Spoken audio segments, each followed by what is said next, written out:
I remain firmly of the view that the most superior system that you can have is first past the post in terms of transparency and accountability. Not all of the caucus share that view, not all of the ACT parties share that view. But certainly when it comes to the referendum, I myself will be voting for first past the post.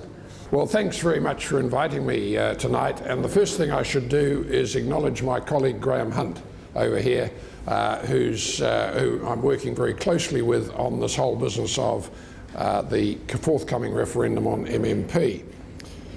We've got a really major task ahead of us to get folk generally to turn their minds to two issues. First, this is a one-shot opportunity to get rid of MMP. And secondly, the basis of the referendum by which we might get rid of it is screwed up. The government has announced, as you know, that the first of two referenda will be held in 2011 at the time of the general election. And voters will be asked two questions: whether they wish to retain the MMP system, what alternative voting system they would prefer from a list of 4 options, regardless of how they voted on the first question. And the options are first past the post, preferential vote, single transferable vote, and supplementary member. If a majority of voters vote for a change to the system, the government will hold a second binding referendum at the time of the 2014 general election, a runoff between the preferred option in 2011 and MMP. So MMP gets two goes at it. Any change to the system mandated by the second referendum would be implemented at the time of the 2017 election. Well, this means that we're going to be waiting an awful long time for change, if indeed change is voted for.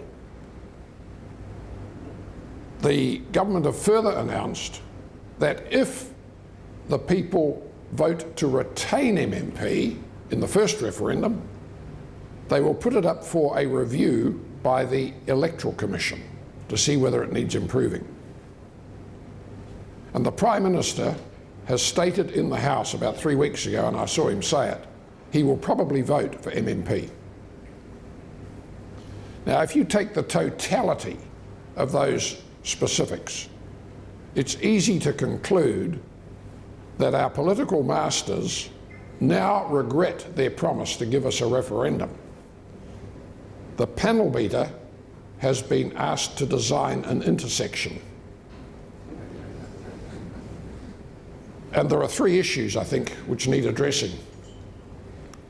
The implementation date of 2017 has to be a complete nonsense.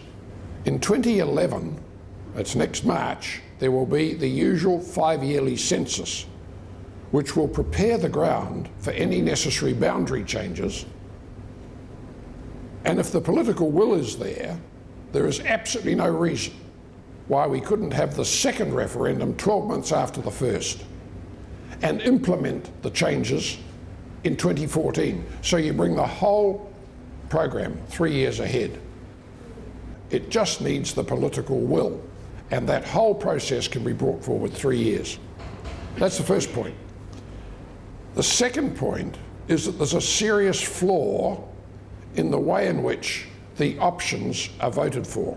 That out of 4 alternatives, the winner gets 32% of the vote, say. So you then don't have a credible runoff against MMP at the second referendum. The answer to that's very simple. You vote on those 4 preferentially. You simply rank them in order of preference. You then get a clean winner with an absolute majority. So that suggestion was put to the Minister, and he's just turned it down flat. No reason given, no engagement. The third point is that there's a glaring omission with the proposal, and it relates to the size of Parliament. Now, I would agree that MMP, as we presently have it, would not work with less than 120 members. But the other 4 systems would all work perfectly well with 100. So that omission is simply the parliamentarians looking after themselves. And we can all recall the wasteful sideshows brought on by MMP politics and the confident expectation by successive prime ministers, I can handle this thing. But as sure as the sun will rise in the east tomorrow, this thing will seriously impede our chances of obtaining the stated goal of parity with Australia by 2025. It will not happen if we retain MMP. We may muddle along in a comfortable sort of a way, but that won't get us to the goal. Politically, it will end in tears for John Key unless there is some change, and the prospect of change is diminished by the bias in the referendum. Bold political leadership is absent.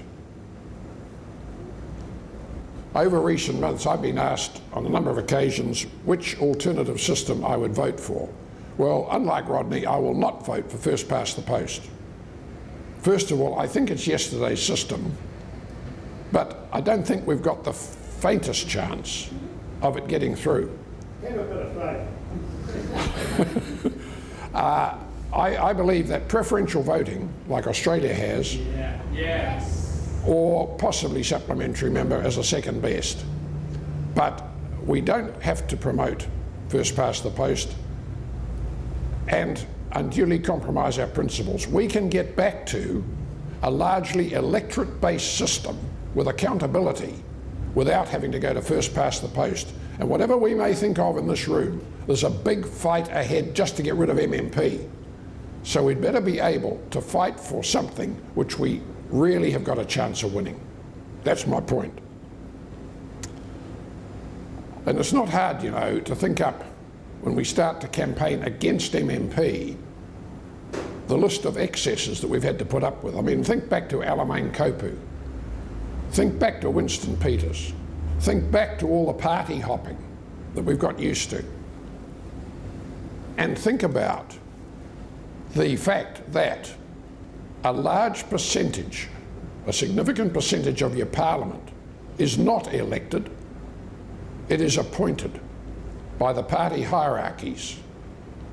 And New Zealand's membership of political parties is at an all-time low collectively. So very few people are having an influence on the people who become list MPs. These people have little idea of representational politics. Look, think about Melissa Lee in Mount Albert. A list MP, she tried the electorate route, hadn't the faintest idea what being an electorate MP was about. And additionally, when you think about it, MMP, they say, has 2 votes. It doesn't. It has 2 ticks. The party vote is the only vote that makes up the membership of the government or the House. The electorate vote, in effect, is a nuisance. So one of the other systems, either preferential voting, which is purely electorate based, or if you wanted a small amount of proportionality, supplementary member, where the list is completely detached from the electorate vote, is what I think we should aim for. Now, the final point I'd make is this, that we can all have our opinions. We mightn't like MMP, and there's lots of people with us. But as Rodney said, not many people are vocal on this. I can only do so much. Graham and I are working fiendishly online. We've got a few things coming up in the way of online petitions and so on to try to get the word abroad. But we've got to have help in people getting vocal. You've got to get hold of your MP.